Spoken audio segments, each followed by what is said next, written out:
Alam mo ba na may isang lihim na nailibing ng isang malaking korporasyon kasama ang libu-libong buhay ng mga manggagawa taong 1930? Sa West Virginia, nagpadala ang Union Carbide ng halos 3,000 manggagawa sa loob ng isang bundok.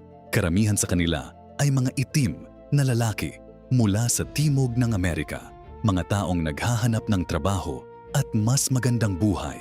Ang kanilang trabaho ay mag-drill ng tunnel sa loob ng Hawks Nest Mountain.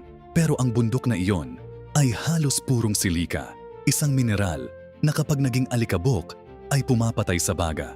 Alam ito ng kumpanya pero walang ibinigay na proteksyon, walang maskara, walang babala. Sa loob lang ng ilang buwan, nagsimulang mamatay ang mga lalaki. Hindi taon, kundi buwan. Ang sakit ay tinatawag na silicosis at karaniwang tumatagal ng 10 taon bago pumatay. Dito, pinarami nila ang alikabok hanggang sa mabilis itong pumatay. Ang mga katawan ay inilibing sa lihim sa mga mass graves para hindi mabilang ng sinuman. Ang tinatayang bilang ng namatay ay umabot sa mahigit 1,000.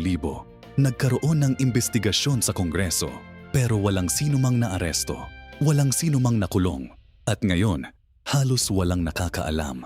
Ito ang isa sa pinakamalaking krimen sa kasaysayan ng Amerika at sadyang pinalimutan